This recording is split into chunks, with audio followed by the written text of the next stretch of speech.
dan sebagainya. Padahal ternyata pemilik rumahnya itu sendiri belum tentu mensyukuri rumah itu. Ya, jadi masalahnya di mana? Masalahnya adalah pada rasa syukurnya. Ya. Apapun, kalau kita tidak mensyukurinya, maka kita akan menjadi menderita terus gitu, sedih terus. Orang fokusnya pada yang nggak enak aja gitu. Masalah ya, fokusnya masalah. Sehingga apa? Dia selalu bilang, aduh kenapa ya hidupku penuh masalah. Ya, bangun tidur udah masalah, dari usian banget ya, dari bangun tidur udah masalah gitu. Dari bangun tidur udah masalah, sampai mau tidur lagi masalah semua. Ya Allah, ya naudzubillahi min dzalik. Ya, jangan-jangan fokusnya yang salah gitu. Ya, fokusnya kita pada masalah, bukan pada nikmat gitu. Coba kalau fokusnya dirubah. Fokusnya kita pada nikmat Allah aja. Ya, bangun tidur, alhamdulillah ya Allah, masih dikasih umur bisa bangun. Ya. Jangan pernah mengeluh. Karena apa tadi? Nikmat Allah lebih banyak gitu kan? Yang Allah berikan kepada kita itu lebih banyak. Bahkan semuanya baik, nggak ada yang nggak baik. Gitu. Kita bilang, ya Allah, alhamdulillah, makasih ya Allah, semua yang kau berikan kepadaku baik ya Allah. Nggak ada yang nggak baik ya Allah, semuanya baik. Ya, alhamdulillah gitu. Nah, itu kita syukuri. Nah, inilah ya yang diajarkan atau Allah memberikan hikmah kepada Luqman untuk bersyukurlah kepada Allah. Dan di sini Allah tegaskan bahwa ketika Luqman ya, atau kita semua bersyukur kepada Allah, bersyukur terima kasihnya itu bukan untuk Allah kok. Allah mah nggak penting ya, nggak butuh terima kasih kita, nggak butuh penghargaan kita, nggak butuh. Tapi kebaikannya untuk diri kita sendiri. Kalau kita bersyukur, maka kita bahagia, gitu ya. Karena kunci dari kebahagiaan itu adalah rasa syukur yang ada. Bersyukur, alhamdulillah ya. Sehingga orang mengeluh kita alhamdulillah. Kita ngelihat orang, ya Allah, orang ada yang dikasih masalah berat banget, ya Allah, alhamdulillah saya enggak. Allah dikasih apa? Orang ada yang dikasih ujian sakit berat, saya bilang kita alhamdulillah ya Allah saya sehat ya, meskipun kadang pusing-pusing dikit, pegel-pegel badan, capek, wajar ya. Tapi kalau kita lihat orang lain yang sakitnya lebih parah, dirawat di rumah sakit yang macam-macam, ya Allah kita bersyukur kan, alhamdulillah ya Allah saya masih dikasih sehat, makasih ya Allah, terus gitu, terus aja bersyukur ya, sehingga kita apa, bahagia. Sehingga ketika kita bahagia, orang tuh selalu bilang, wah enak banget ya ibu itu kayaknya nggak punya masalah dalam hidupnya. Ya, padahal kita nggak tahu masalahnya banyak. Mungkin kalau kita dikasih beban masalah si ibu itu juga nggak sanggup gitu. Tapi karena orang itu bersyukur, sehingga selalu bahagia, selalu tersenyum, ya, selalu mudah membantu orang dan sebagainya gitu kan. Karena apa tadi? Karena dia selalu bersyukur kepada Allah dan dia bahagia. Ya. Gitu. Jadi kalau mau bahagia, maka bersyukurlah kepada Allah. Terima kasih, syukuri. Ya. Jadi bersyukur itu kapan saja, terus menerus. Tadi saya katakan mulai dari bangun tidur gitu ya. Alhamdulillah ya Allah bisa bangun, ya. Alhamdulillah bisa berdiri, bisa jalan. Alhamdulillah ya Allah udah sholat. Alhamdulillah bisa tidur. Terus saja kita bersyukur, makasih ya Allah. Ya, apalagi mau tidur, ya, mau naik kasur, alhamdulillah ya Allah ketemu kasur lagi gitu ya. Meskipun mungkin kasur yang nggak mewah-mewah banget gitu ya, tapi alhamdulillah kita masih dikasih tempat tidur buat tidur gitu kan, bisa buat tidur. Sebentar ya, baterai saya habis, saya ngecas dulu sebentar. Baik, Umi.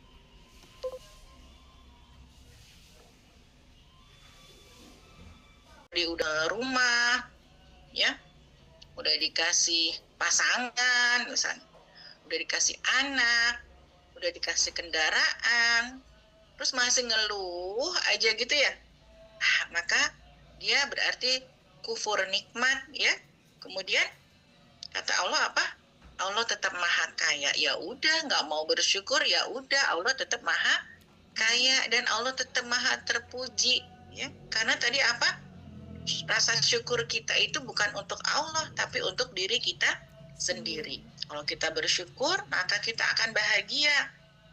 Ya, plus bonus-bonusnya adalah janji Allah ketika hamba bersyukur, maka Allah akan tambah nikmatnya. Kan gitu ya? Ya, yang lain syakartum la azidannakum. Jadi kalau bersyukur langsung tuh la azidannakum. Pasti langsung aku tambah nikmatnya. Gitu kan janji Allah. Jadi kalau lagi merasa sempit, bersyukur dulu. Saya lagi ada kesempitan gitu ya. Ya. Lagi merasa aduh kok kayaknya ini sempit ya. Alhamdulillah, bersyukur dulu. Alhamdulillah ya Allah, terima kasih udah deh. Ya. Ada orang yang aduh, misalnya kita lagi butuh uang tapi uangnya belum ada, ya bersyukur dulu. Ya alhamdulillah, meskipun kita nggak punya uang tapi masih bisa tidur nyenyak, masih punya rumah, alhamdulillah ya Allah, makasih ya Allah. Ya, meskipun uang yang lagi dibutuhkan belum cukup nih, belum ada, tapi syukuri dulu apa yang ada. Alhamdulillah ya Allah, ngelihat orang-orang pada kebanjiran, rumahnya pada kanyut gitu ya. Nggak kebayang kan kita kalau dikasih ujian kayak gitu, ya, rumahnya pada rubuh, pada longsor lah segala macam. Nauzubillah min dzalik. Alhamdulillah kita selamat. Alhamdulillah Allah kasih kita masih bisa menikmati rumah, bisa tidur dan sebagainya. Meskipun tadi misalnya kita lagi butuh, ada yang belum kesampaian, tapi janji Allah ketika kita bersyukur, la azidannakum, maka Allah akan tambah. Ya, maka syukur adalah kunci yang utama. Dan ingatlah ketika Luqman berkata kepada anaknya, ketika dia memberi pelajaran kepadanya, wahai anakku, janganlah engkau mempersekutukan Allah. Sesungguhnya mempersekutukan Allah adalah benar-benar kezaliman yang besar. Jadi dalam ayat ini, ya, Luqman mengajarkan kepada anaknya, dan pelajaran yang pertama yang diajarkan Luqman kepada anaknya adalah akidah, keimanan, ya, memurnikan, ya, kalimat la ilaha illallah. Jangan mempersekutukan Allah, jangan syirik. Kenapa? Karena syirik itu adalah kezaliman yang besar. Menyekutukan, menduakan Allah, ya. Minta sama Allah juga, tapi minta ke kuburan juga, minta ke pohon, minta ke dukun gitu ya, minta pesugihan dan sebagainya. Nauzubillah min dzalik. Ya, itu perbuatan syirik. Allah nggak suka. Allah nggak suka diduain. Jadi kita benar-benar hanya bergantung kepada Allah, jangan bergantung kepada makhluk. Apalagi ya, kita ini kan nggak kapok-kapok ya, kita ini udah sering dikecewain oleh makhluk, tapi kita ini masih berharap sama makhluk juga gitu sampai saat ini gitu ya. Dan seringkali kecewa juga gitu, udah tahu gitu ya, Allah perintahkan kita untuk mintanya sama Allah aja gitu ya. Allahus Samad, Allah tempat meminta gitu, Allah tempat bergantung, Allah tempat meminta, berharap, udah mintanya sama Allah. Tapi kebanyakan manusia itu masih sibuk mintanya sama manusia yang sama lemahnya gitu, yang sama lemahnya, yang sama punya kebutuhan banyak, yang berharap banyak juga sama kita gitu. Dan kitanya juga nih manusia yang suka mengecewakan orang gitu kan, ya kan? Manusia kan suka mengecewakan makhluk ya. Kalau Allah tuh nggak akan kecewa kita, nggak akan. Kalau kita minta sama Allah gitu ya, itu nggak akan kita pulang dengan tangan kosong ibaratnya gitu. Kalau kita minta sama manusia, itu kebanyakan kita pulang bawa dengan tangan kosong, plus gitu ya. Mungkin plus dengan sesuatu yang nggak enak gitu kan, yang nggak menyenangkan dari orang itu. Itu kalau sama makhluk. Tapi kalau kita minta sama Allah gitu kan, bergantung hanya kepada Allah, itu Allah nggak akan menyia-nyiakan. Ya, ud'uni astajib lakum. Kan gitu janji Allah ya. Berdoalah kalian, mintalah kalian kepadaku, pasti akan aku jawab, astajib lakum. Ya kan gitu ya janji Allah. Mintanya sama aku, jangan minta sama orang lain, jangan minta sama makhluk gitu kan. Mintanya sama Allah dulu, ya, mintanya sama Allah. Mana ya? Itu. Jadi di sini Lukman mengajarkan hal yang pertama ya kepada anaknya, yaitu pendidikan keimanan dan akidah. Ya. Kita mengajarkan kepada anak-anak kita hal pelajaran yang pertama bukanlah ya bahasa Inggris, umon, atau apa tuh ya keahlian sehingga anak-anak kita menjadi cerdas dan sebagainya. Tapi pendidikan yang pertama kali kita tanamkan kepada anak-anak kita adalah pendidikan akidah keimanan. Ya, wahai anakku, ya bunaya, ya kita ajarkan kepada anak-anak kita. Di sini dicontohkan oleh Luqman dengan perkataan yang lembut. Wahai anakku, ya. Meskipun anaknya kadang bikin kesel, bikin segala macam gitu ya. Tapi di sini bunaya Luqman tetap mencontohkan dengan wahai anak. Janganlah engkau mempersekutukan Allah. Sesungguhnya mempersekutukan Allah adalah benar-benar kezaliman yang besar. Ya. Dan di sini dicontohkan di dalam Al-Qur'an peran ayah ya, peran ayah sebagai kepala sekolah ya. Dan kalau di dalam peribahasa Arab itu kan al-ummu madrasatun wa mudiruha abu ya, abu mudir ya. Jadi ibu adalah sekolahan dan ayah adalah kepala sekolahnya gitu. Nah, di sini Luqman sebagai kepala sekolah ya menetapkan aturan-aturan di dalam rumah tangganya. Ya. Jadi Luqman sebagai kepala sekolah ya memberikan aturan kepada rumah tangganya, pada sekolahnya. Yang pertama adalah menanamkan jangan syirik, jangan menyekutukan Allah. Jadi kita tanamkan akidah dulu kepada anak-anak kita agar anak-anak kita bergantung kepada Allah. Termasuk tidak bergantung kepada orang tua. Kenapa? Karena dimanapun kita nggak pernah bisa menjaga anak kita 24 jam sehari. Ya, kita nggak bisa. Tapi kita ya mengajarkan kepada anak-anak kita agar mereka bergantung kepada Allah ya. Karena 24 jam ada Allah gitu. Tapi kalau kita mungkin membersamai anak kita nggak bisa terus 24 jam, nggak bisa ya. Maka kita sambungkan, kita hubungkan anak kita kepada Allah, karena Allah yang akan menjaga anak-anak kita, Allah yang akan memberi rezeki anak-anak kita, Allah yang akan melindungi Allah yang akan memberikan hidayah kepada anak-anak kita semuanya ya. Maka kita hubungkan dulu anak-anak kita dengan penciptanya. Ada Allah, Allah pencipta kita ya. Allah yang menciptakan kita, Allah yang harus kita sembah. Dan kami perintahkan kepada manusia agar berbuat baik kepada kedua orang tuanya. Ibunya telah mengandungnya dalam keadaan lemah yang bertambah-tambah dan menyapihnya dalam usia 2 tahun. Bersyukurlah kepadaku dan kepada kedua orang tuamu, hanya kepada aku kembali. Ya. Jadi sabar dong adanya.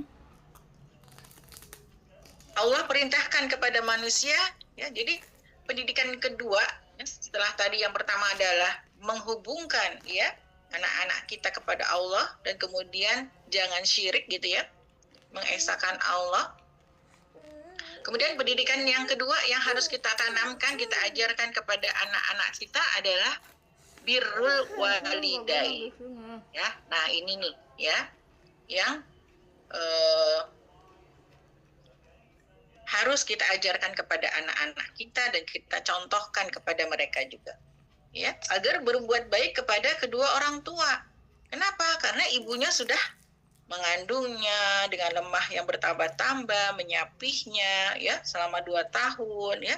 Maka di sini Allah perintahkan untuk bersyukur kepada Allah dan kepada kedua orang tua gitu ya. Jadi sampai posisi orang tua itu sampai hampir disejajarkan ya. Jadi ridho Allah ada pada ridho kedua orang tua. Ridho Allah fi ridho walidain. Ridhonya Allah itu ada pada ridhonya orang tua. Kalau orang tua ridho, maka Allah ridho. Ya. Tapi ini bukan berarti ini menjadi senjata ya buat orang tua ya, buat menjajah anak-anak gitu ya. Kadang ya nih, ya kan kata Allah kamu ridhonya itu tergantung orang tua gitu. Tapi bukan berarti orang tua bisa tadi ya memaksakan semuanya kepada anak-anak. Enggak, justru di sini kalau posisi kita sebagai orang tua ya, maka kita tahu bahwa kalau rumusnya itu ridhonya Allah ada pada ridho orang tua, berarti saya harus selalu ridho kepada anak-anak agar Allah ridho kepada anak-anak kita. Nah gitu, balik jadinya ya. Kalau posisinya kita sebagai anak ya, kita pakai tadi ridho Allah ada pada ridho orang tua, maka kita mencari keridhoan orang tua agar kita mendapatkan ridhonya Allah. Tapi kalau ketika posisinya kita sebagai orang tua, maka kita balik, gimana ya caranya agar anak-anak kita itu mendapatkan ridho Allah? Oh, berarti agar anak-anak kita itu mendapatkan ridhonya Allah, kitanya yang harus ridho kepada anak-anak kita. Kita sebagai orang tua, sebagai ibu utamanya, ya makanya kita harus ridho kepada anak-anak kita. Ya Allah, aku ridho, aku memaafkan kesalahan anak-anakku semuanya ya Allah, gitu ya. Jadi jangan dimasukin ke hati ya kesalahan anak, ya, mau dia ngapain segala macam, kita maafin ya. Ya Allah, aku maafin ya Allah semua kesalahan anak-anak tuh. Aku ridho ya Allah ya. Kenapa? Karena kita pengen Allah ridho kepada anak kita. Nah gitu ya. Jadi Allah memerintahkan pendidikan yang kedua adalah birrul walidain, berbuat baik kepada kedua orang tua. Ya. Jadi Allah memerintahkan kepada kita semuanya untuk berbuat baik kepada orang tua, terutamanya ibu. Bersyukurlah kepada Allah, jadi sampai diulang lagi, bersyukur kepada Allah dan kepada kedua orang tua. Apapun kondisinya orang tua kita, maka tetap kita diperintahkan untuk berterima kasih kepada kedua orang tua kita. Kenapa? Di sini Allah ingatkan hanya kepada aku kembalimu, ya. Sejauh apapun ya seorang hamba melangkah gitu kan ya, udah mau keliling dunia atau segala macam ya, sehebat apapun, maka tetap semuanya kita akan kembali kepada Allah. Kita semua akan kembali kepada Allah. Ya. Jadi Allah ingatkan bahwa kita ini semuanya akan kembali kepada Allah, sehingga kita harus menyiapkan. Dan jika keduanya memaksamu untuk mempersekutukan aku dengan sesuatu yang engkau tidak mempunyai ilmu tentang itu, maka janganlah engkau mentaati keduanya, dan pergaulilah keduanya di dunia dengan baik. Dan ikutilah jalan orang yang kembali kepadaku. Kemudian hanya kepadaku tempat kembalimu. Maka akan aku beritahukan kepadamu apa yang telah kamu kerjakan. Ya.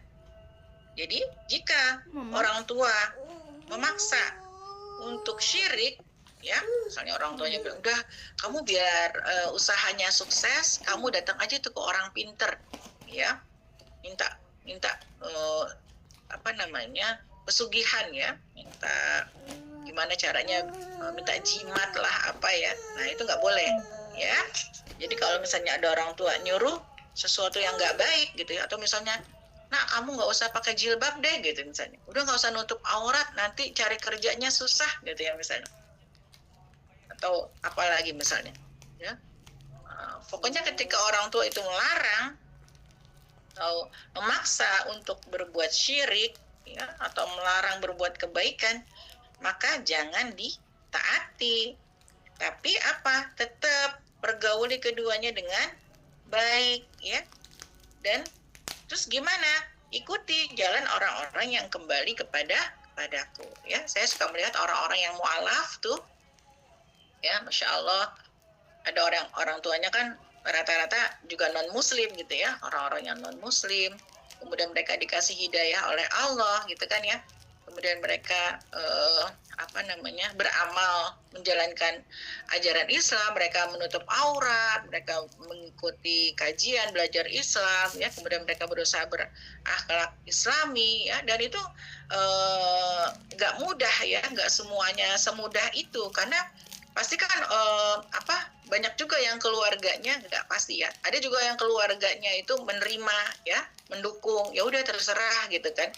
Tapi ada juga yang kemudian nggak mau gitu, nggak ridho, nggak senang anaknya masuk Islam kan gitu ya, sehingga ada yang disiksa dan sebagainya gitu ya. Nah, mereka yang mualaf ini, mereka Masya Allah gitu, mereka tetap diminta untuk berbuat baik kepada kedua orang tuanya. Ya, saya pernah lihat tuh ada seorang anak yang gitu ya, dilarang untuk masuk Islam gitu kan sama ibunya yang non muslim. Nah, sampai dijauhkan, rumahnya di Kalimantan, dipindahkan ke Jakarta ya. Dipindahkan ke Jakarta, malah di Jakarta dia bebas ya, dia bisa, apalagi sudah kuliah ya, akhirnya dia ikut mualaf center gitu kan. Oh, itu orang tuanya di sana panik gitu kan, ngasih pengacara, terus mau ngambil anak itu lagi, tapi anak itu tetap ya, dia berkata baik sama ibunya bahwa dia sudah memilih Islam ya, dia serak dengan Islam, Masya Allah ya, gitu. Itu akhlak Islami ya. Kalau orang tuanya mengajarkan untuk menyekutukan Allah ya, maka tetap Allah perintahkan kita untuk pergauli keduanya dengan baik. Kemudian kita tetap mengikuti jalan Allah. Kemudian hanya kepadaku tempat kembalimu, maka akan aku beritahuan kepadamu apa yang telah kamu kerjakan. Nah, di sini kita ingatkan lagi kepada anak-anak kita ya, bahwa kita semua akan kembali kepada Allah. Dunia hanya sebentar ya. Kita di dunia ini kalau pernah dihitung ya, karena satu hari di akhirat itu 1000 tahun dunia kan. Satu hari di akhirat 1000 tahun dunia. Sehingga kalau dihitung-hitung nih, kita hidup di dunia, kalau yang usianya 60 tahun gitu ya, atau sampai 80 tahun gitu ya, atau mau 100 tahun ya, paling lama 2,5 jam akhirat. 2,5 jam tuh sebentar apa lama ya? Sebentar banget gitu ya. Jadi 2,5 jam akhirat paling lama gitu ya. 2,5 jam, nggak ada yang sampai 3 jaman deh gitu. Maka kata Rasulullah kan, kita ini ibaratnya di dunia ini kayak numpang, kita lagi berkuda terus kemudian kita numpang ya, kayak nongkrong di kafe gitu ya, atau numpang makan doang, numpang minum kopi gitu ya, sudah jalan lagi sebentar banget gitu. Dan dengan waktu yang sebentar ini ya, ternyata dunia ini adalah tempat kita mengumpulkan amal soleh. Jangan sampai kita tertipu gitu ya. Kita ajarkan kepada anak-anak kita bahwa dunia ini bukan tujuan, bukan. Dunia ini tempat kita mengumpulkan amal soleh, dan waktunya cuma sebentar, 2 jaman sekitar ya, kurang lebih 2 jaman paling lama, 2 jam sampai 3 jam. Dan dengan waktu yang singkat itu tadi, kita harus mengumpulkan bekal yang banyak untuk menempuh perjalanan menuju Allah gitu, menuju surga ya. Kita akan mengalami ya di dunia yang sebentar ini, nanti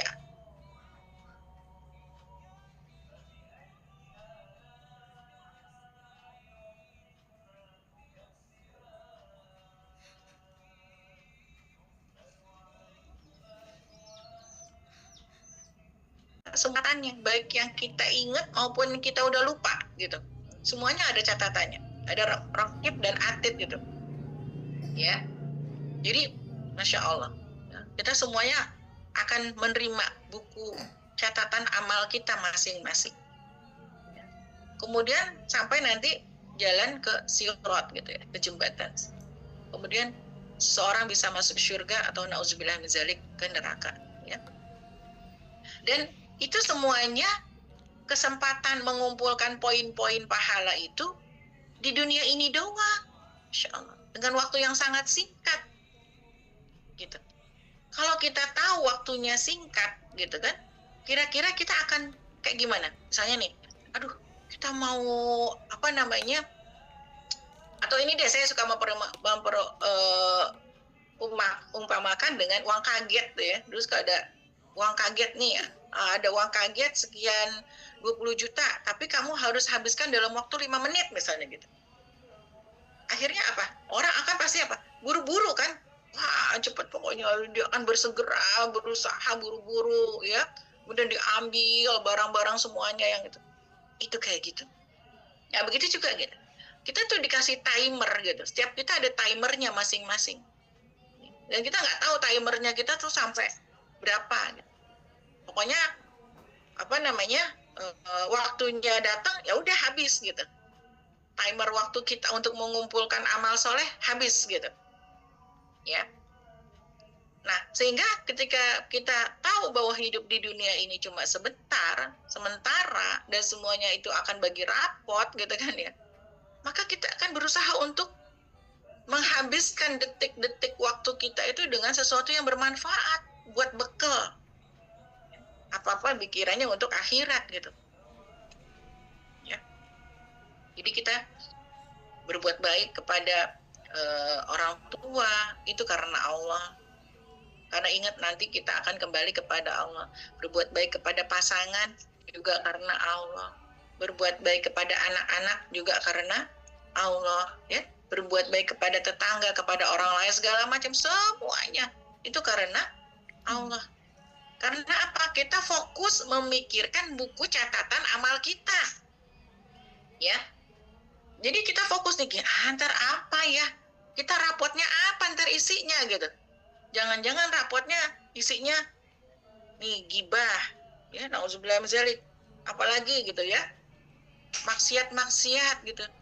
Jangan sampai rapot kita kebanyakan maksiatnya gitu daripada amal solehnya, nauzubillah min dzalik. Ya, nah itu kita ajarkan kepada anak-anak kita. Ya, jadi kita semua sedang menuliskan sendiri buku catatan amal kita. Kita nih nanti mau bagi rapot gitu kan ya. Semua yang kita lakukan itu ada di rapot itu. Baik yang masih tadi kita ingat ya, maupun udah kita lupa. Kan pasti banyak yang lupa kita. Oh iya ya, ternyata dulu saya pernah gini, saya dulu pernah jahat sama orang. Ya Allah, astagfirullahaladzim gitu ya. Semoga orang yang dulu saya jahatin itu baik-baik aja, sehat, kita doain ya. Semoga bisa menghapus dosa kita. Kan kita nggak tahu. Oh iya, dulu kenapa saya begini ya sama dia? Oh, saya dulu nggak baik ya sama dia ya, nyesel gitu kan kita ya. Alhamdulillah kalau kita bisa nyesel gitu kan. Kita doakan yang baik-baik buat orang yang sudah kita sakiti misalnya.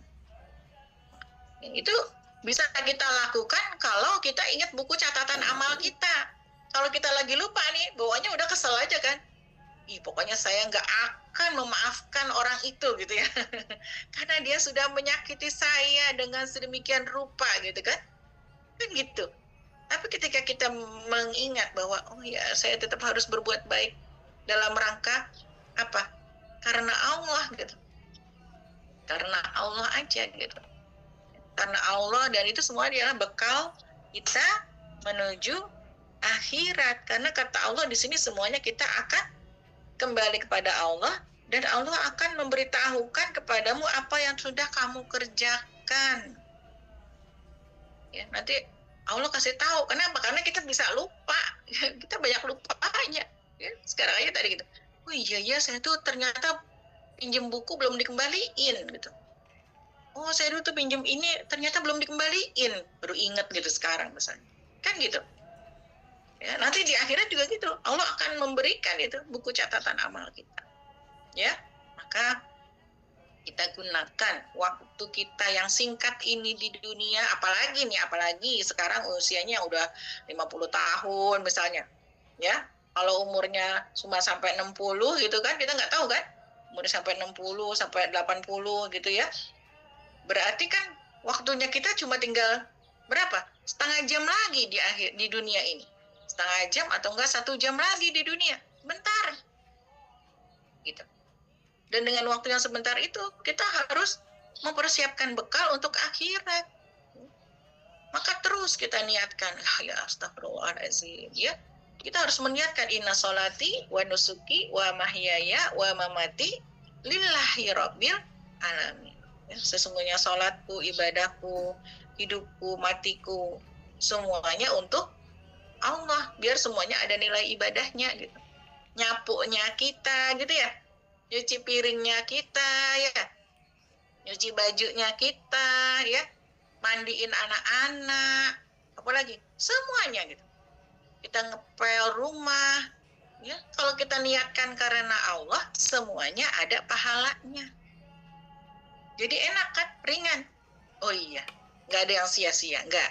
Kalau kita niatnya karena Allah, tapi kalau kita niatnya karena manusia nih, ya, kita pengen dihargain suami misalnya, kita pengen dihargain anak-anak, ya udah kita bakalan capek aja, ya, karena semuanya juga minta dihargai kan gitu. Suaminya minta dihargain, anaknya minta dihargain, ibunya minta dihargain, ya. Jadi semuanya main berlomba-lomba minta dihargain gitu. Jadi semuanya merasa nggak berharga gitu. Ya, tapi kalau kita niatnya karena Allah, itu nggak ada yang sia-sia. Karena Allah pasti akan balas setiap kebaikan kita sekecil apapun, meskipun nggak ada orang yang tahu. Ya, jadi kayak saya suka lihat tuh sekarang misalnya ada video-video ya, kadang suka scrolling gitu ya. Ada video seorang istri kemudian dia nungguin suaminya sambil pegang HP lagi. Ketika suaminya pulang, suaminya berpikir, ih kamu enak banget di rumah dari pagi HP-an aja gitu. Karena yang dilihat suami hanya istrinya lagi HP-an gitu ya. Masya Allah ya, dia nggak lihat tuh istrinya tadi jungkir balik ya, kayak apa ya, ya, merapikan rumah dan sebagainya. Ya, kalau gitu kan jadi akhirnya apa? Jadi berantem ya. Istri merasa nggak dihargai gitu ya. Padahal dia sudah bekerja dan sebagainya. Tapi kalau niatnya kita karena Allah, ya nggak ada yang sia-sia dan Allah pasti akan balas setiap kebaikan kita, sekecil apapun gitu ya, pasti akan Allah balas gitu. Ya, jangan berharap kepada manusia karena manusia itu mengecewakan sama seperti kita yang suka mengecewakan orang. Ya. Lukman berkata, wahai anakku, sungguh jika ada sesuatu perbuatan seberat biji sawi dan berada dalam batu atau di langit atau di bumi, niscaya Allah akan memberinya balasan. Sesungguhnya Allah maha halus, maha teliti. Masya Allah. Ya. Jadi Lukman mengajarkan kepada anak-anaknya, wahai anakku sayang, gitu ya, panggilan sayang. Sungguh ya, jika ada suatu perbuatan seberat biji sawi, ya, jadi amal apapun, ya, yang kecil, kemudian adanya di dalam batu orang nggak lihat, gitu ya, atau ada di langit atau di bumi, gitu kan, pasti Allah akan memberikan balasannya. Nah, tuh seperti tadi saya katakan. Ya. Jadi sekecil apapun perbuatan kita, baik itu perbuatan baik maupun perbuatan buruk, meskipun gak ada yang lihat, Allah pasti akan membalasnya. Ya, jadi kalau kita sudah berhasil nih menanamkan itu kepada anak-anak, itu enak ya. Kita nggak perlu memantau 24 jam lagi, karena kita udah serahkan ke Allah gitu. Ingat ada Allah ya nak, Allah yang lihat ya nak. Jadi kita ingetin gitu. Ya, dimanapun dia berada, dimanapun dia pergi, ya, meskipun kita nggak melihatnya lagi 24 jam gitu ya, maka kita titipkan kepada Allah, ya, kita berdoa sebagai ibu, kita doa, kita jaga anak-anak kita dengan doa, dengan tirakat atau amal-amal soleh kita, gitu kan. Kita jaga anak-anak kita serahkan kepada Allah. Itu kita ajarkan dulu ke anak-anak kita. Ingat ya nak, ada Allah ya nak. Di mana-mana ada Allah, hati-hati ya nak, ada Allah ya. Jaga Allah ya, gitu terus. Kita ingetin terus tuh anak-anak kita biar nggak lupa. Kadang kan anak-anak sama kayak kita, lupa juga gitu. Ya, maka kita ingetin, kita jaga mereka dengan doa gitu ya. Nah, itu kita tanamkan juga ke anak-anak kita bahwa apapun kebaikan sekecil apapun yang kamu lakukan pasti ada balasannya. Meskipun Umi nggak bisa balas ya, meskipun dia sebenarnya mengharapkan balasan dari orang tuanya mungkin. Aku udah begini, aku udah berusaha begitu, tapi kok orang tua aku nggak menghargai aku. Nah, kan gitu ya. Bisa juga kan? Umi ini aku udah bantuin begini, aku udah bantuin begitu, tapi Umi masih ngomel aja misalnya gitu. Ya, kan? Ya, padahal anaknya udah berusaha baik. Umi ini, aku nih udah berusaha nggak ikut pergaulan yang nggak baik di luar sana. Aku udah berusaha nurutin maunya Umi, tapi Umi masih ngomel aja gitu ya. Nah, itu kan suatu yang nggak menyenangkan buat dia. Tapi kita tanamkan ya, kita minta balasannya itu dari Allah. Jangan meminta balasannya itu dari manusia. Kalau dari manusia tadi pasti kecewa gitu ya. Kita berharap saya udah baik sama mereka, harusnya mereka juga berbuat baik sama saya. Ya itu udah siap-siap kecewa aja deh kalau kayak gitu ya. Baik ya, jadi Allah akan memberinya balasan. Ingat, jadi ada Allah yang akan memberi balasan kebaikan kita. Meskipun kita berbaik-baiknya kepada pasangan misalnya. Kita berbuat baik sama pasangan karena Allah. Ya. Kita hormati pasangan kita layani dengan baik, ya, kita rawat, kita penuhi kebutuhannya, ya. Kita perhatikan tempat tidurnya, ya, dan sebagainya karena Allah gitu. Bukan karena pasangan. Nanti kembali lagi kalau karena pasangan tergantung dulu gitu ya, pasangannya seperti apa gitu ya. Kadang ada ibu-ibu gitu ya, kalau pasangannya ngasih nafkah ya dikasih baik, tapi kalau nggak ngasih nafkah ya nggak baik gitu ya misalnya. Nauzubillah misalnya. Jangan begitu ya. Kita berbuat baik kepada pasangan karena Allah semata ya. Kenapa? Karena kita mengharapkan balasan dari Allah ya. Pada anak-anak juga gitu, kita berbuat baik kepada anak-anak karena Allah. Ya, kita rawat mereka, kita penuhi kebutuhannya, ya, kita didik mereka dengan baik, kita doakan mereka agar mendapatkan hidayah Allah, ya, dimudahkan Allah untuk menempuh jalan taat, ya, insya Allah, ya. Itu kan kita minta sama Allah, ya. Jadi kita nggak berharap balasan dari anak-anak kita. Kemudian di sini Allah maha halus, maha teliti. Jadi Allah itu tahu, maha halus, tahu Allah. Dan Allah teliti sekali. Ya, bahkan yang kita nggak tahu gitu. Yang bahkan kita lupa gitu. Ya, misalnya saya suka ngasih orang dan saya suka lupa gitu kan. Saya kasih orang, terus orang itu ingat, ini kan dulu jilbabnya dari saya gitu misalnya. Terus, oh iya, saya lupa gitu ya. Nah itu kayak gitu aja tuh lupa gitu. Ya, tapi Allah nggak akan lupa. Ya, Allah maha teliti gitu. Ya, nanti kita akan membaca rapot mungkin. Oh iya dulu saya pernah begini ya, saya lupa tuh. Ya, masya Allah ya. Kita ternyata catatan amal baik kita banyak. Amin ya. Kita berharap begitu ya. Karena apa? Sudah kita lakukan amal baik itu kita lupakan kan gitu. Kita berbuat baik udah lupain aja gitu ya. Duduk. Jadi berasanya amal kita masih sedikit gitu, sehingga kita punya motivasi untuk beramal baik lagi yang lebih banyak gitu. Ya. Kemudian yang ke-17, wahai anakku, laksanakanlah sholat dan suruhlah manusia berbuat baik, berbuat yang ma'ruf dan cegahlah mereka dari yang munkar, dan bersabarlah terhadap apa yang menimpamu. Sesungguhnya demikian itu termasuk perkara yang penting, ya. Jadi ya bunaya, ya anakku sayang gitu ya, dirikanlah sholat ya. Jadi setelah menanamkan akidah dulu, keimanan dulu, dihubungkan dulu hatinya anak kita kepada Allah ya, kita tanamkan dulu akarnya ya, keimanannya itu kita tanamkan dulu kepada anak-anak, baru kita ajarkan dirikan sholat dan amar ma'ruf nahi munkar. Kemudian bersabar terhadap apa yang menimpa, sesungguhnya itu termasuk perkara yang penting ya. Ini jadi perkara yang penting. Jadi sholat, amar ma'ruf nahi munkar, dan bersabar ya. Ini 3 hal yang penting. Jadi jangan sampai anak-anak kita meninggalkan sholat ya. Kita berdoa ya, semoga Allah mudahin anak-anak kita untuk bisa sholat. Kita dukung terus, kita ingetin lagi ya, semoga Allah mudahkan anak-anak kita untuk sholat ya. Apalagi kalau yang sudah remaja, yang udah dewasa ya, misalnya kita doakan aja terus nih. Misalnya anak-anak kita ada yang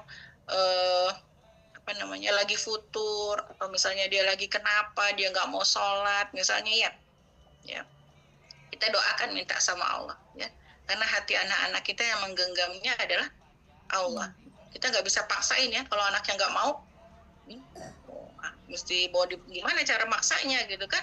Ini kan kita minta hanya kepada Allah saja, karena Allah yang menguasai hati anak-anak kita.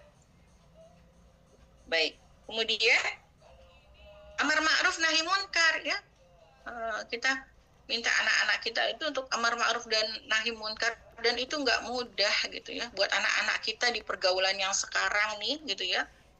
Mereka untuk amar ma'ruf ya, mengajak kepada kebaikan dan mencegah kemungkaran itu tidak mudah gitu ya, karena lingkungannya kebanyakan misalnya kalau lingkungan anak-anak itu nggak baik ya, maka dia akan menjadi berat ya buat dia. Nah di sini Allah perintahkan untuk bersabar. Sabar kuncinya ya. Sabar atas apa yang menimpamu, karena apa, nggak semuanya itu menyenangkan, nggak semuanya itu sesuai dengan harapan ya, nggak semuanya itu sesuai dengan keinginan kita gitu. Ada kalanya enggak, maunya nggak begitu gitu kan.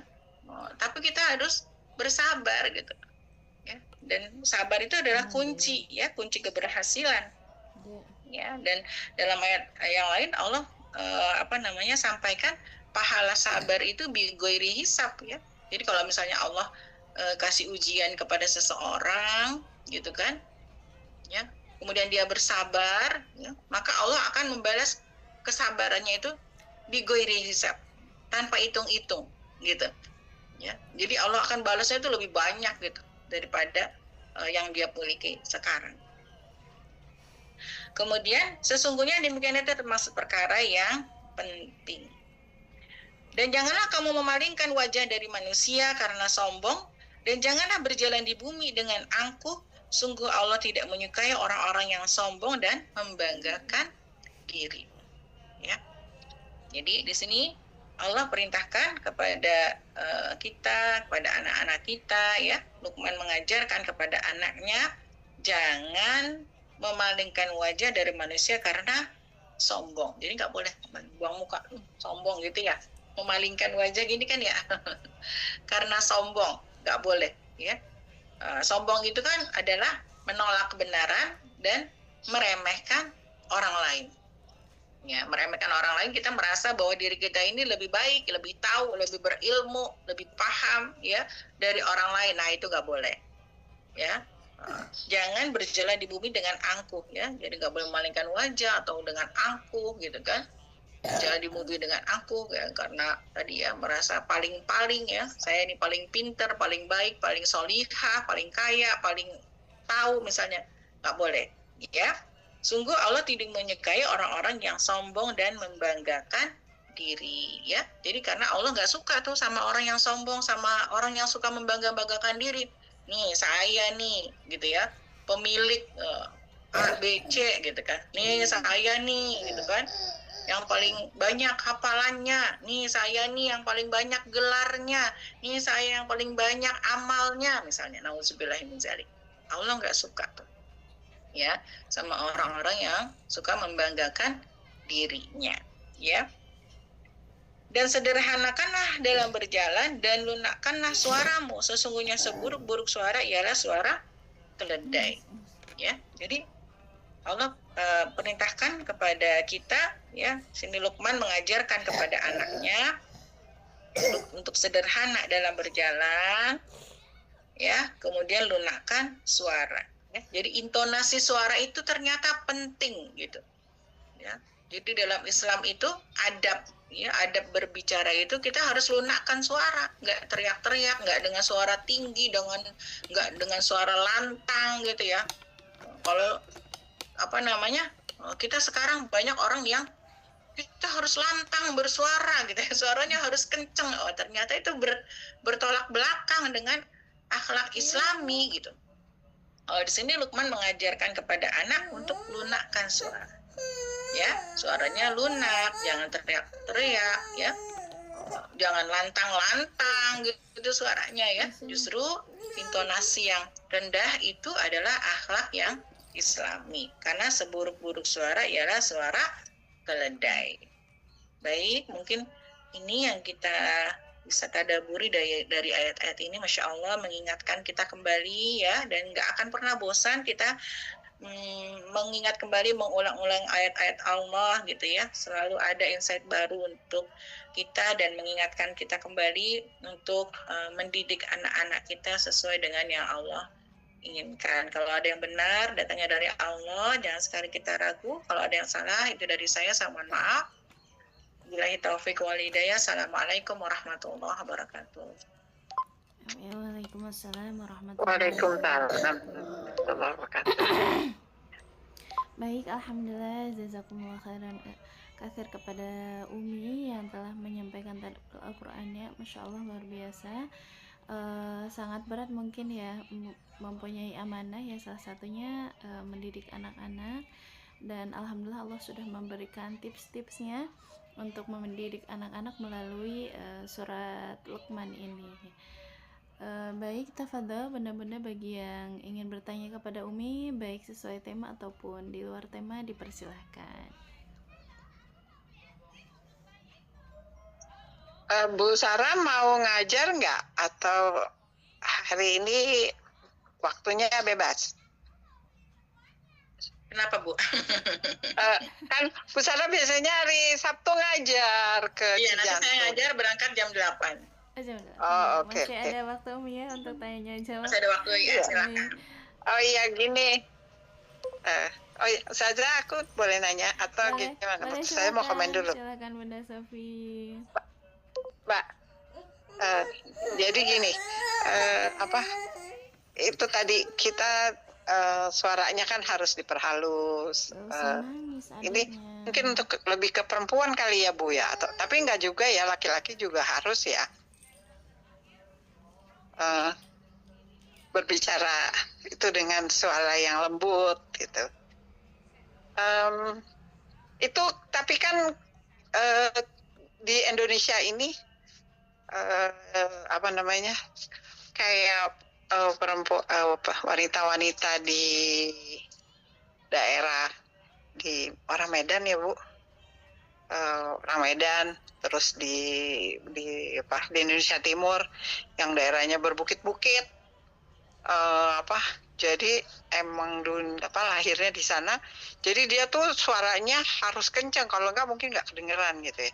Karena aku ngikutin Marwa itu yang mantan suami istrinya siapa, Isanul itu, pokoknya seterunya siapa namanya, mantan istrinya Virgon, itu dia bilang kalau bukan dia sih, pokoknya ininya dia lah, pendukungnya dia bilang kalau perempuan Batak Medan itu nggak bisa suaranya pelan-pelan gitu, karena kondisi alamnya tidak memungkinkan gitu. Kalau mau itu ya nikahnya mesti seorang Sunda, orang Solo gitu. Nah, Ibu Sarah gimana ya komennya? Aduh, Masya Allah, ini ada follower ya. Masya Allah, Bu Sofi masih sempat ya ngikutin perkembangan berita-berita gitu ya. Ya, baik ya. Masya Allah. Jadi, di sini adalah perintah Allah ya. Jadi kalau perintah Allah itu nggak Sunda, nggak Jawa, nggak Arab ya. Arab juga suaranya juga kan kencang-kencang gitu kan ya. Tadinya gitu ya. Kalau yang nggak kenal Islam ya begitu gitu. Tapi ketika sudah kenal Islam, Rasulullah kan turun ya di Jazirah Arab itu, memang mereka yang kondisinya jahil kan gitu kan. Orang Arab pada saat itu dalam kondisi kejahiliahan, bukan hanya suara kencang, tapi perzinahan, tapi juga minum arak itu suatu hal yang biasa buat mereka ya. Buat minum arak, minum alkohol, mabuk itu dulu buat suatu hal yang biasa ya di situ gitu. Makanya kemudian Islam turun untuk memperbaiki manusia, mulai satu-satu dirapihin gitu kan ya. Disuruh yang tadinya menyembah berhala, patung-patung ya, kemudian dirubah jadi menyembah Allah. Nggak mudah gitu. Jadi bukan karena daerah, bukan karena suku, bukan karena bukan, tapi karena ketaatan kepada Allah, itu kuncinya. Ya, saya punya tuh teman Medan yang suaranya lebih halus dari saya. Ya, ada, saya punya gitu. Saya pikir orang Medan tuh suaranya kenceng-kenceng gitu kan. Enggak juga gitu. Ya, saya punya gitu. Jadi bukan karena daerah atau segala macam, tapi karena ketaatan kepada Allah aja gitu. Kita mau taatnya sama Allah. Ya, dulu juga tadi saya bilangnya ketika Islam turun itu kan kondisi masyarakatnya lagi jahil gitu.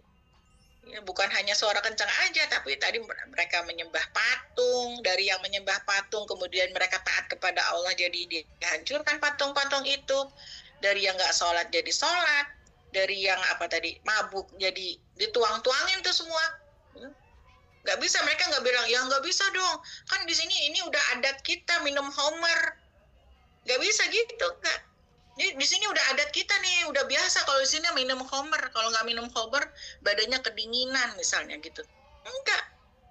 Ya, ketika turun ayat pelarangan homer, maka semua homer dituangin semua sehingga sampai digambarkan Mekah itu kayak banjir homer ya, Madinah itu kota itu seperti banjir homer. Kenapa? Sampai banjir gitu. Kenapa? Karena dituang semua tuh.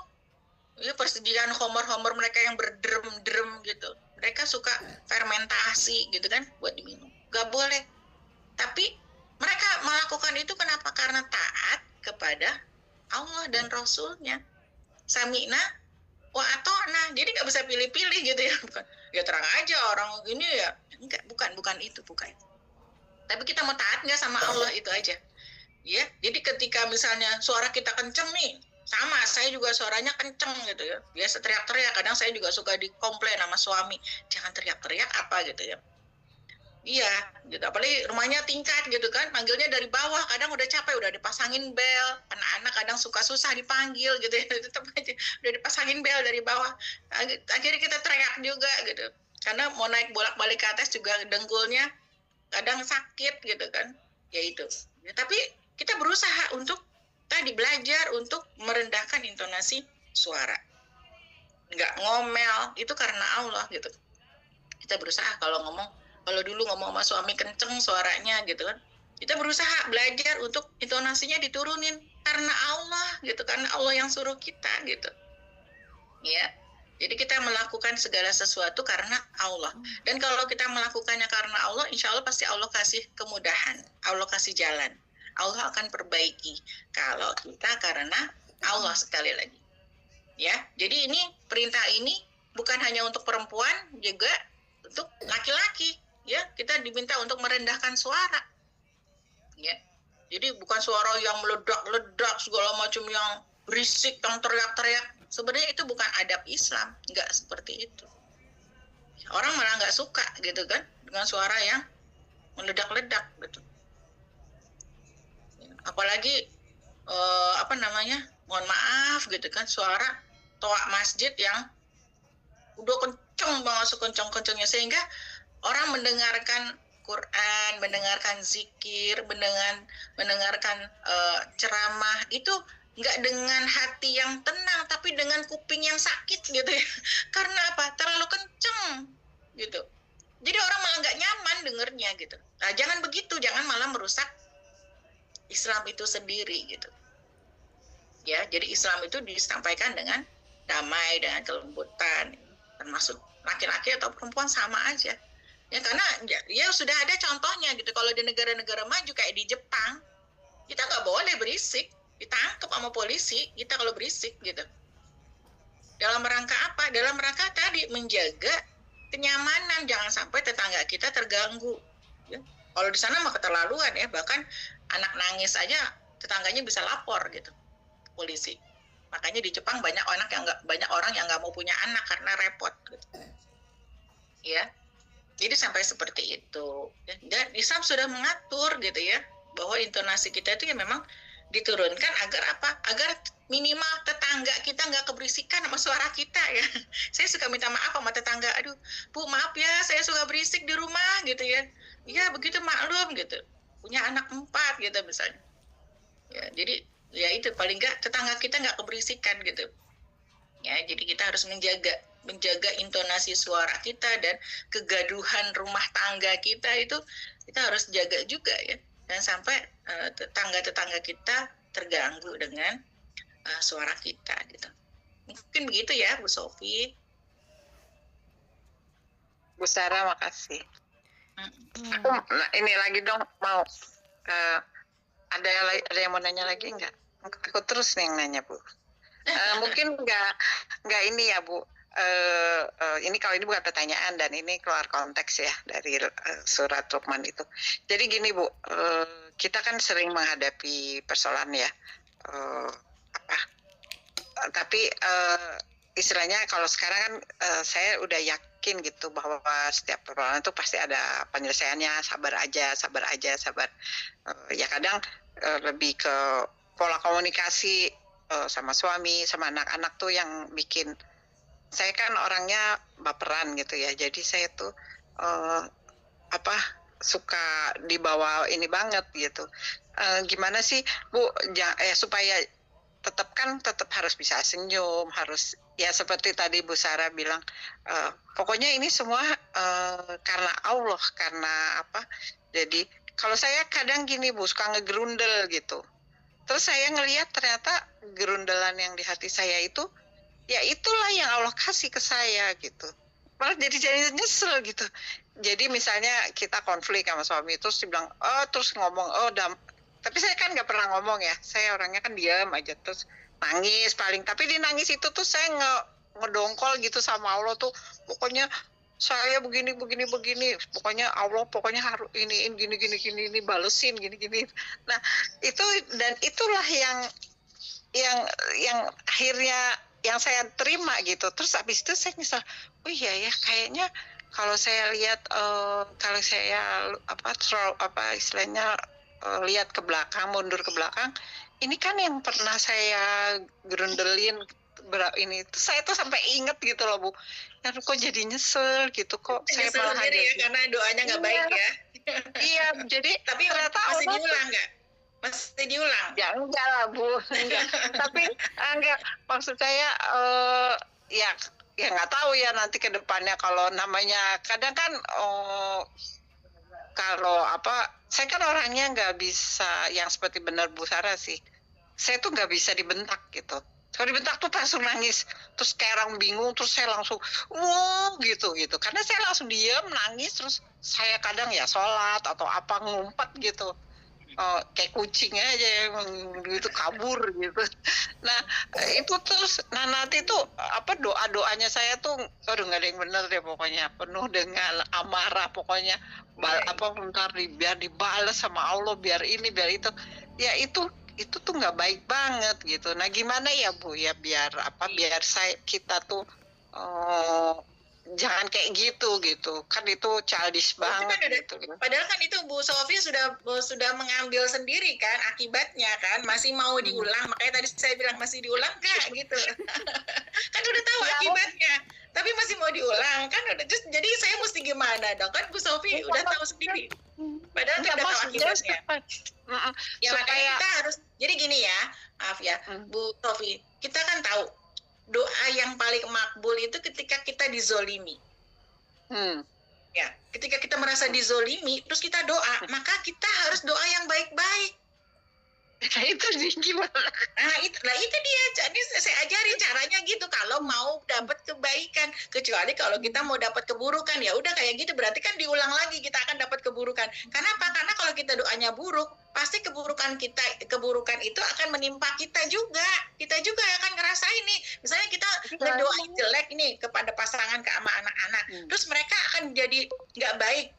Terus dampaknya pasti kan kena kita juga. Iya nggak? Iya kan? Kita misalnya doain nggak baik nih untuk anak kita, ya. Terus ketika anak kita nanti nggak baik, pasti itu akan kembali ke kita kan? Pasti dampaknya itu akan ke kita, ya. Maka kita usahakan nggak mau gitu. Jangan sampai kita doa nggak baik. Maka kita harus doa yang baik, ya Allah. Ya, doa yang baik, ya Allah mudah-mudahan terus suamiku begini jadi baik, pokoknya jadi paling sayang, jadi paling baik, paling cinta, paling baik gitu doanya, harusnya begitu. Anak-anak juga gitu, ya Allah pokoknya nanti dia pasti jadi anak yang berbakti. Saya kalau misalnya anak dari kecil misalnya saya kesel ya, kok kamu ngelawan terus sih sama Umi, ya betul, ngelawan gitu ya. Pokoknya Umi doain kamu jadi orang kaya, ntar sukses, ntar kamu bisa beliin Umi mobil, rumah, dan sebagainya. Nah gitu doanya, ya. Jadi doanya yang baik-baik gitu. Jangan doa yang laknat dan sebagainya. Nauzubillah min dzalik. Tadi ingat kan ya bahwa ridhonya Allah ada pada ridho orang tua kan. ridallah fi ridha walidain. Jadi kalau kita pengen anak-anak kita itu diridoin sama Allah, kita orang tuanya harus ridho sama anak-anak. Gitu. Ya, jadi kita yang ridho kan, ya Allah, aku maafin misalnya anak kita atau pasangan kita gitu kan, lagi nyebelin atau enggak kita sukain ya Allah aku maafin ya Allah, aku ridho ya Allah, khususnya buat anak-anak ya. Ya Allah aku ridho anak-anak, pokoknya aku maafin meskipun tadi dia itu salah ya. Apalagi kalau memang kita harus tahu bahwa remaja itu suaranya mereka itu memang lebih keras. Ya, karena mereka mengalami perubahan hormon yang luar biasa, perubahan di otaknya juga, apalagi laki-laki gitu kan. Apalagi laki-laki itu punya sperma yang harus dikeluarin. Ya, kalau kita kan perempuan ada menstruasi. Ya. Yang ketika menstruasi itu juga ada PMS kan, ada waktu kita nggak moodnya gitu kan, yang nggak enak rasanya gitu kan, nggak ada apa-apa rasanya, mau kesel aja, pokoknya kesel aja. Nah itu karena perubahan hormon ya dalam tubuh kita gitu kan. Begitu juga laki-laki sama, dia juga ada siklusnya gitu. Nah jadi kan butuh apa tadi? Butuh ridho kita kan, ya Allah aku maafin anakku tadi, jangan dimarahin ya Allah ya, biarin aja dia bikin kesel sama kita aja ya, kita maafin anak, ya Allah aku maafkan semua kesalahan anak-anakku ya Allah, aku ridho kepada mereka ya Allah, maka ridhoilah anak-anakku. Nah gitu, sebanyak apapun, seburuk apapun kesalahan mereka maafin. Kenapa?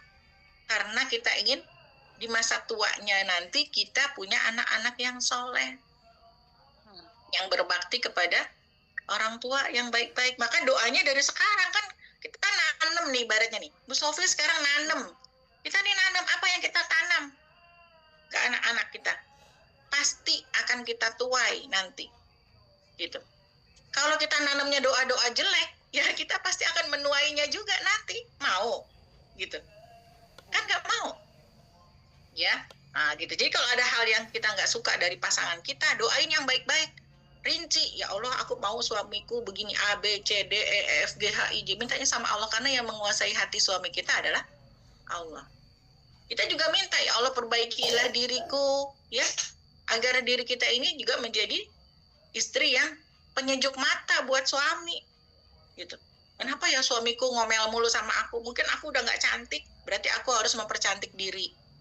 Mungkin aku bau, berarti aku harus pakai minyak wangi ya. Harus, jadi kita juga harus koreksi diri gitu. Kenapa ya suamiku kesel sama aku? Oh mungkin aku gitu kan ya, mungkin aku terlalu bawel gitu misalnya gitu. Oh aku mungkin nggak sopan, mungkin aku nggak menghargai dia sehingga dia marah gitu kan. Nah itu kan harus memperbaiki diri kita. Jadi kita perbaiki diri kita, yang sesuatu yang kita bisa lakukan itu kan dalam kendali kita ya, berarti ya. Tadi kita memperbaiki diri sendiri bisa kan, itu dalam kendali kita. Tapi kita memperbaiki suami nggak bisa gitu kan, nggak bisa langsung kayak gitu, karena ya kan dia punya hati sendiri gitu kan, punya ini sendiri. Anak-anak juga gitu, kalau udah gede nggak bisa kita atur selalu gitu, karena mereka udah punya keinginan sendiri ya. Jadi itu gimana caranya ya, maafin memang, bilangin diucap ya Allah maafin maafin anak-anak, terus ucapin. Harus sering diulang gitu ya Ibu? Iya, setiap hari ketika anak kita salah atau sebelum tidur kita usahakan, ya Allah aku memaafkan.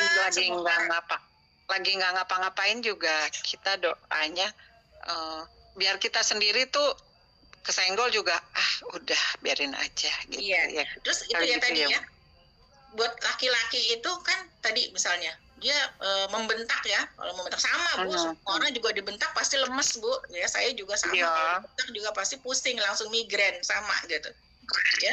Cuma ya itu tadi gitu, makanya kita harus lihat gimana caranya biar suami nggak membentak gitu kan ya. Saatnya kalau memang dia lagi nggak ini, kita jauhin ketika kayaknya kira-kira suami lagi nggak enak nih, jangan sampai kita kena gitu kan, kayak penjual wangi jangan kena kayak pandai besi gitu ya, jangan sampai kita kena serbuk apinya gitu ya. Jadi kalau kayaknya suami kita lagi nggak enak, anak kita lagi nggak enak, ya udah jangan deket-deket dulu, jangan deket-deket gitu ya. Ya udah kita siapin aja masakan yang enak, kita bikinin minuman segala macam, kita biarin aja dulu ya, sampai dia kayaknya dia capeknya hilang ya. Kita kan nggak tahu, mungkin dia di luar abis diomelin orang, habis diomelin gurunya, dosennya, atau habis berantem sama temannya di sekolah, atau habis disakitin sama teman-temannya di sekolah, kan kita nggak tahu, ya. Dia habis berhadapan dengan siapa di luar, terus dia pulang dia dalam bawa kekesalan gitu kan segala macem. Kalau kita lihat, ya kayaknya nih mukanya lagi nggak enak nih, udah jangan disapa dulu deh daripada kita kena bunga apinya gitu kan. Ya kan, daripada kita kena bunga-bunga apinya, udah diemin aja dulu, ya, diemin aja dulu, ya. Kita biasa aja, kita mempercantik diri gitu ya. Kita mempercantik diri bukan untuk suami aja, tapi untuk diri kita sendiri loh, ya. Kita membuat kita nyaman, kita mandi yang bersih, kita mau luluran, kita mau apa, pakai maskeran atau segala macam, ya. Itu untuk dalam rangka mencintai diri kita sendiri gitu ya, bukan karena untuk orang lain, enggak. Jadi kita merawat diri kita masak yang enak, kita melakukan hobi-hobi kita yang menyenangkan gitu, ya. Jadi jangan berharap dari tadi ya, suami atau anak. Dan kita harus tahu bahwa ya laki-laki punya potensi untuk suara kenceng dan sebagainya itu. Jadi kita harus berlapang dada. Jadi langsung kadang kalau misalnya tadi ya, apalagi anak remaja ya, anak remaja yang suaranya itu dia sendiri nggak bisa mengendalikan intonasi suaranya ya. Kalau buat laki-laki, anak remaja itu kadang dia sendiri nggak bisa mengendalikan suaranya ya. Kadang anak saya tuh dulu suaranya gitu ketika baru balik SMA gitu di rumah tuh suaranya kenceng, wow gitu pokoknya. Terus saya bilang, sini deh, kamu itu emang apa? Waktu itu saya nanya apa sama dia ya, saya lupa ya. Kamu ini banget suaranya kenceng banget kayak orang berantem. Pokoknya saya sapa gitu sama dia.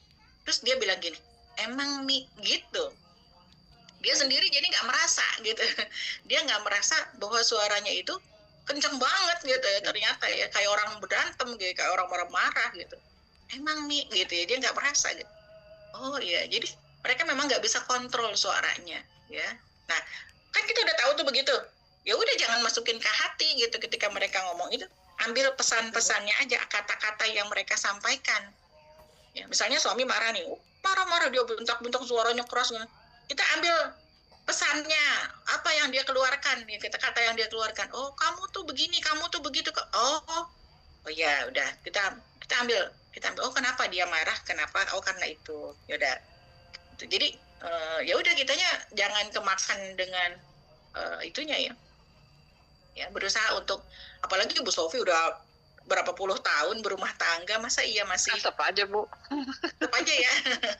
Iya tapi pasti itu ya. Sambil kita berdoa lagi kepada Allah Bu Sofi, pengennya Bu Sofi punya suami yang seperti apa nanti. Ya Allah, jadikanlah suamiku seperti A, B, segala macam yang mau lembut ya. Terus kemudian kalau saya suka berdoa begini, ya Allah lindungilah aku dari keburukan suami dan anak-anakku. Jadi kita berdoa, minta sama Allah, ya Allah lindungilah aku ya, jagalah aku dari keburukan suami dan anak-anakku gitu. Jadi kita berdoa lagi sama Allah, minta sama Allah ya. Jadi kita minta karunia, ya Allah karuniakan kepadaku kebaikan suami dan anak-anakku gitu ya. Kita minta sama Allah ya, apalagi kan mereka ketemu sama kita tiap hari tuh. Kita minta sama Allah agar Allah mengaruniakan kebaikan suami dan anak-anak, dan Allah melindungi kita dari keburukan suami dan anak-anak. Mungkin itu ya, Bu Sofi. Sudah habis waktunya jam 8, saya harus berangkat dan saya belum siap-siap. Bu Tara, terima kasih. Ya, sama-sama. Semoga Allah mudahkan kita semua. Amin. Baik, alhamdulillah. Jazakallah khairan katsir kepada Umi yang telah menyampaikan tadabbur dan menjawab pertanyaannya. Semoga terjawab ya Bunda Sofi. Umi izin tadi di chat ada yang bertanya untuk jadwal. Insya Allah setiap Bunda Wiji ya, setiap Sabtu pagi. Baik. Iya, Bunda Wiji ini dari sekolah ibu ya, dari sekolah ibu Depok. Insya Allah nanti saya bantu jadi komen tadi ya. minta di share katanya, saya lupa. Oh baik Umi, izin berarti setiap kajian ini saya share pula ke grup sekolah ibu bahagia Umi. Boleh sih. Oh baik. Boleh. Baik Umi. Baik, dikarenakan sudah pukul 7.47, karena kebetulan Umi ada agenda yang lainnya setelah ini, alhamdulillah Ya. mari kita tutup dengan bacaan hamdalah bersama-sama. Alhamdulillahirabbil alamin, istighfar 3 kali, astagfirullahalazim, astagfirullahalazim, astagfirullahalazim. Dan terakhir dengan doa kafaratul majlis, subhanakallahumma wa bihamdika asyhadu an la ilaha illa anta astaghfiruka wa atubu ilaik. Dari saya dicukupkan sekian, mohon maaf apabila banyak yang kurang berkenan. Billahi taufiq wal hidayah. Wassalamualaikum warahmatullahi wabarakatuh.